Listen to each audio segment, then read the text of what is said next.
I am the world best counterfeiter right now. No one better than me, it's me.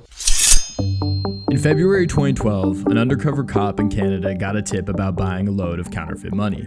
Intrigued, he decides to make a purchase. What he doesn't know is that he's about to uncover the greatest one-man counterfeiting operation in history. And neither the police nor the US government had any clue that Frank would outmaneuver all of them. But before we get to that, let's go back to the man behind it all, Frank Bourassa. To understand how Frank pulled off this ingenious scheme, we have to understand how and why he did it all in the first place. See, money printing was simply his solution to another problem altogether. They would do transaction for, a kilo or whatever, for $20,000, $30,000. Be 10 guys with machine guns and what the After years of close calls in the drug trade, he needed to figure out a better, illegal way to get rich. This is the story of the world's most sophisticated counterfeiter and how he got away with it. Frank Bourassa was born in Trois-Rivières, Quebec, and as you might expect, he was no ordinary child. He excelled in school and accidentally stumbled into his first criminal enterprise at the tender age of 12. Growing up poor, he wanted money more than anything. Getting rich is all he dreamed about. His home life sucked.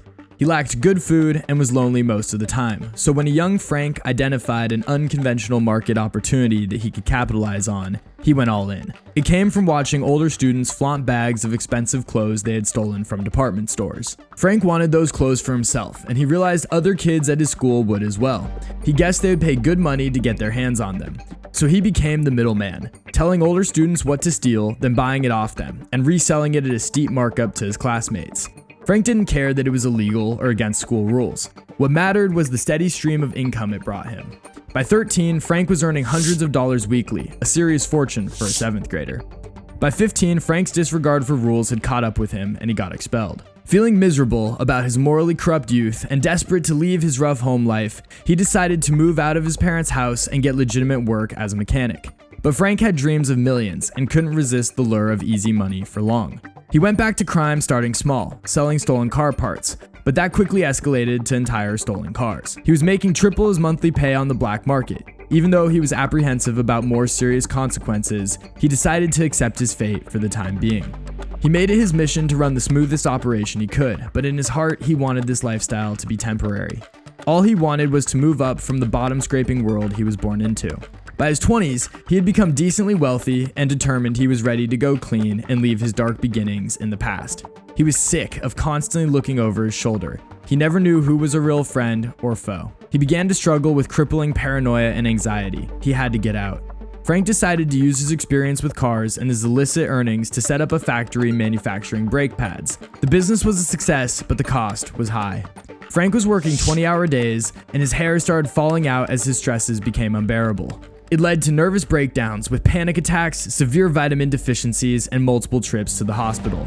It didn't take long for Frank to realize his health was at risk if he continued. So he sold the factory and took a 2-year break. He traveled the world with his girlfriend, but the bug of his millionaire dreams never left him.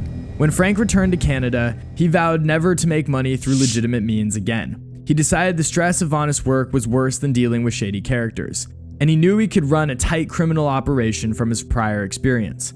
He decided growing and selling marijuana was the best route for him. It was a booming market at the time in Canada, but after just a few short years in the business, his illegal activities caught up with him again. In 2006, Frank sold a large amount of weed to an undercover cop and was arrested on drug charges and sentenced to 3 months in prison. In prison, he had the first revelation that would set everything in motion. He realized the absurdity of the drug business. He began contemplating what product he could deal in that would cut out all the BS. The whole point of selling illicit substances was just to get money anyway. After 3 months, he was free and he had stashed away a decent chunk of change. But he wasn't a millionaire yet, and he was sick of the drug trade. But with few options, he went back to weed to support himself, swearing he would get out the moment he came up with his next venture. That moment finally came for Frank in 2008 while sitting at a red light in traffic on his way to another shady drug deal. He felt almost stupid for not seeing the answer sooner. Why go through the hassle of finding products, selling them, and dealing with customers when he could just print his own money? Frank loved money, but he hated the trouble that came with earning it. Counterfeiting seemed like the perfect solution. Frank's plan was simple but ambitious. He decided to counterfeit American $20 bills. He believed American bills were easier to counterfeit because they were still printed on paper, not polymer, like Canadian currency. Moreover, American currency was accepted worldwide, making it much easier to move, and 20s would cause less suspicion. But Frank had a problem. He knew absolutely nothing about counterfeiting money or printing. So he did what any criminal genius does in this era. He turned to the internet. What Frank discovered blew his mind. With a few simple searches, he found countless official US government websites that told him everything he needed to know. As he researched away, he became giddy with excitement as he realized how easy it would be for him to pull this off. Frank also has a theme that will be important. He's a master at thinking 10 steps ahead. So while studying his new craft, he hopped from one internet cafe to another to avoid any possible suspicion. The information he found online was detailed and surprisingly accessible. He learned that American banknotes were made of 75% cotton and 25% linen. He discovered the various security features and even the specific printing press used by the US Treasury. Once he had gathered all the details, the next challenge was finding someone to manufacture the paper. Frank knew the paper had to be perfect. Even the slightest discrepancy would give the fake bills away and land him back in jail.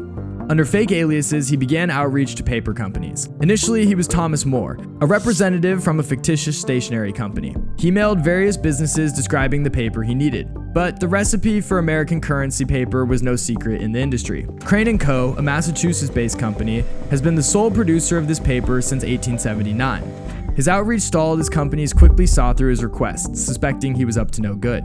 But Frank was persistent. He changed his alias and refined his approach. He became Jackson Maxwell from the Keystone Investment and Trading Company. With another genius move, he claimed they needed $30 and $40 bond certificates on rag paper resistant to counterfeiting. By January 2009, Frank's persistence paid off and he had finally found a willing partner, the Artel Paper Company, and of course, it was based in Switzerland. Through a series of emails, Frank gradually altered the specifications of his order. He even requested a security strip reading USA 20, claiming it was for his $20 bonds. But Artel was willing to comply. Whether they suspected anything illicit or not is unknown, but they didn't have the necessary equipment needed for Frank's request. So Frank, ever undeterred, found and ordered a $15,000 cylindrical printing drum from Germany, and promptly shipped it to Artel. This ensured they could fulfill his order, and showed Artel he was serious and had the money to back up his order request. With the paper problem solved, Frank was ready to take the next steps in his counterfeiting operation. He ordered a small sample batch from Artel. Now the stage was set for one of the most sophisticated counterfeiting schemes in history, and Frank Bourassa was at the center of it all, determined to outsmart the system. He knew his millionaire dreams were on the verge of coming true. In mid-2009, a mysterious package showed up at one of Frank's drop boxes. He opens it and his eyes widen. He couldn't believe the sample he was holding. Frank Bourassa had finally received the perfect paper. It was indistinguishable from actual currency paper. Frank's excitement was so palpable, he even said that delivery brought tears to his eyes. His relentless year-long pursuit was about to pay off, and he immediately ordered $50,000 worth of this special paper, the smallest order Artel would fulfill. Frank ran some calculations and realized he could print $250 million in $20 bills off this one order. He figured he could sell his fake money for 30 cents on the dollar. He'd pocket a cool $80 million and would ride off into a luxurious sunset. But Frank wasn't there yet. He still needed a printing press. However, luck was on his side. An acquaintance who had done time in prison worked at a professional printing company. Frank assumed his acquaintance would have flexible morals. So he reached out, and to his delight, he was right. The acquaintance helped Frank settle on a Heidel B offset printer. It wasn't identical to the ones used by the US Mint, but it was very close. Frank bought the only one available in Canada and also purchased a paper cutter, plate making equipment, and inkjet printers for the serial numbers. This all begs the question, what was Frank's total upfront investment? Just $300,000, all funded from his illicit savings. Not cheap. But when you realize his potential ROI was over 26,000%, it's clear that if he could pull this off, it would be the greatest investment of all time. With everything in place, Frank just needed the paper to arrive, but this was no simple step. Frank knew he couldn't risk picking it up himself. Too risky. Instead, Frank treated his shipment like moving literal gold, which for him, it effectively was. When his shipment arrived at the port, he spent 3 days surveilling it with binoculars, watching for any signs of law enforcement. He knew his order was suspicious, and he wasn't sure if the authorities would be waiting, but after 3 days of nothing, he went into action. He set up a convoluted scheme to move his paper. First, Frank rented a box truck to transport the paper, and he hired a second car to follow it. As the first truck approached the highway on-ramp where traffic bottlenecked, the second car pretended to break down, blocking traffic for 20 minutes. This gave the first truck plenty of time to escape any potential followers. The main truck then went to a parking lot, where it sat under 24-hour surveillance for another 3 days. At this point, Frank hadn't even come into contact with his precious paper directly. Frank's obsessive criminal meticulousness not only pays off for him here, but also later on, as you'll see. Frank trusted no one, so he hired a revolving door of accomplices, never using the same person twice to undertake the delicate paper route. None of them knew the full plan or even what was inside. Finally, it was time to move the paper again. Frank rented another box truck with a new driver and transferred the paper to new pallets to avoid any potential tracking devices. Then he took it to a garage he had rented from a farmer. The farmer was likely aware something illegal was happening, but chose not to ask questions. Ironically, he paid the farmer in all cash to ensure there was no paper trail. You see what I did there? With the paper and printing press in place, Frank was ready to start printing money. For the next 5 months, Frank probably had the best job in the world, but he followed a strict routine. He tucked his girlfriend into bed, go to his rented farmhouse, and print money. By morning, he was back with breakfast, pretending nothing unusual was happening. His girlfriend had no clue whatsoever. The days were long, but more than worth it. After a few nights, he had amassed millions in stacks of $20 bills, and Frank realized he was rich. His dream had sort of come true, but he didn't start moving the money immediately. He wanted to print all of it first. This was a key piece of Frank's plan, as you'll soon see.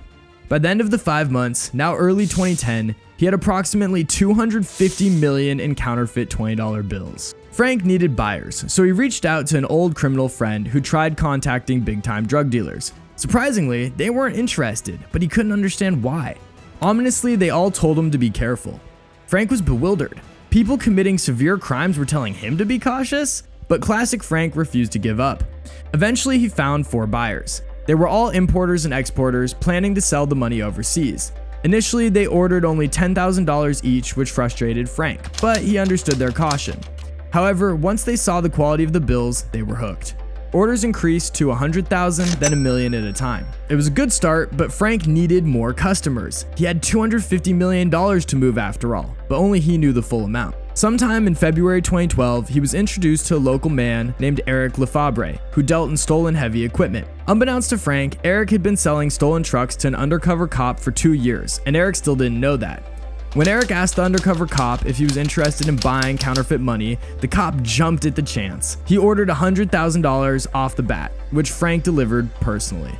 The cop was impressed with the quality and wanted more the next day, but Frank got a bad feeling. However, he was so determined to move his product quickly, he decided to go for it. When Frank and Eric showed up the next day, a helicopter was tailing Eric, but neither him nor Frank knew about it. Regardless, Frank couldn't shake a nagging anxiety, but didn't know why. Luckily for Frank, his instinct saved him. When he went to the meetup, instead of parking in the driveway, he backed his car into the garage. Helicopter surveillance lost sight of him and the transaction.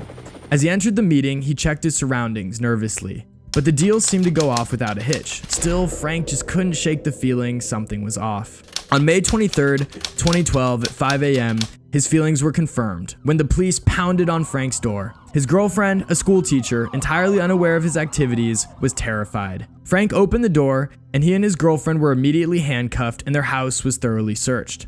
The police found guns, counterfeit bill testing pens, marijuana, and nearly $1 million in counterfeit $20 bills. Law enforcement thought their arrest was a major victory, but they had no idea who they were dealing with, and Frank was about to show them. Frank and his girlfriend were taken into custody, but the true extent of his counterfeiting operation wasn't revealed. Even so, the authorities were amazed at the sophistication and scale of his operation. Frank's journey from a small-time middleman to a mastermind counterfeiter had come to an abrupt end, but Frank's story was far from over. Frank knew he was in trouble. The police had found a $1 million mountain of counterfeit money, along with plates and marijuana. It was a significant bust, and they thought they had him nailed. But Frank wasn't one to give up easily, and he had planned farther in advance than anyone realized. When the police brought Frank in for questioning, he initially stayed silent. He knew his girlfriend was innocent, but the police didn't, so they dragged her into the interrogation room as well. The police threatened to charge her and seize their home. Frank couldn't let that happen. So he confessed during questioning, but only to what they already knew about, which included the press, which they hadn't found. He protected her and took the fall. Frank had calculated this risk from the beginning. If I get hit real hard, I get 6 or 7 years, he thought.